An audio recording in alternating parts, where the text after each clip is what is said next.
Sarah and the World's Layers. Sarah, a bright 16-year-old, loved looking at maps. Not just road maps, but maps that showed mountains, rivers, and even old forgotten towns. One afternoon, her geography teacher announced a special after-school session with Professor Munir, a retired university professor known for his incredible stories about the Earth. Sarah, wearing her hijab, felt a flutter of excitement. Professor Munir, with his kind eyes and a warm smile, stood before the class. Hello, everyone. Today, we're going to explore something amazing. How we can see the world in layers, just like a delicious cake. He held up a simple, transparent, layered map. Imagine your city. What's on it? Sarah raised her hand. Roads, buildings, parks, the river, she listed. Exactly, Professor Munir exclaimed. Each of those is a layer of information. On a map, we can put these layers on top of each other to build a complete picture. This is the heart of something called Geographic Information Systems, or GIS.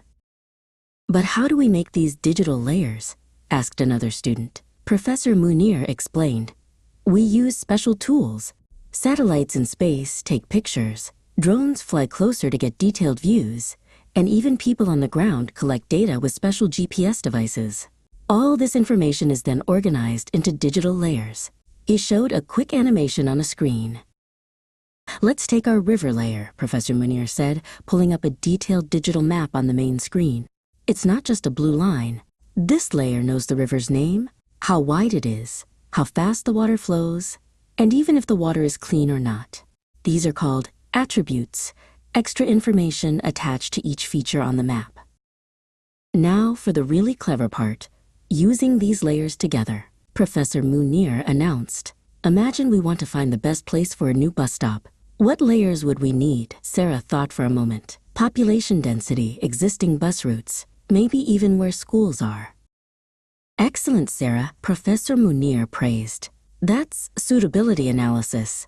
We can combine those layers to find areas that are easy for many people to reach, not too far from schools, and don't block traffic.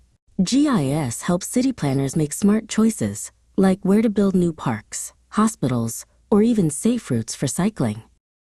He then showed them a map of a forest, changing over time. GIS isn't just for cities.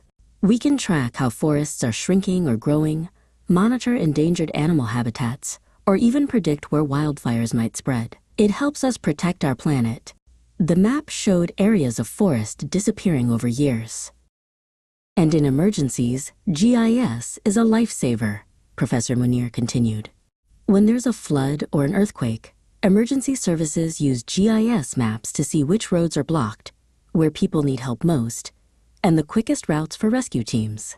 It helps them respond faster and save lives. A map showing emergency routes and affected areas appeared. Sarah felt a spark ignite within her. GIS wasn't just about maps. It was about understanding the world's challenges and finding solutions. From her local community to global issues, she saw how these layers of information could make a real difference. She knew this was just the beginning of her journey into the fascinating world of geographic information.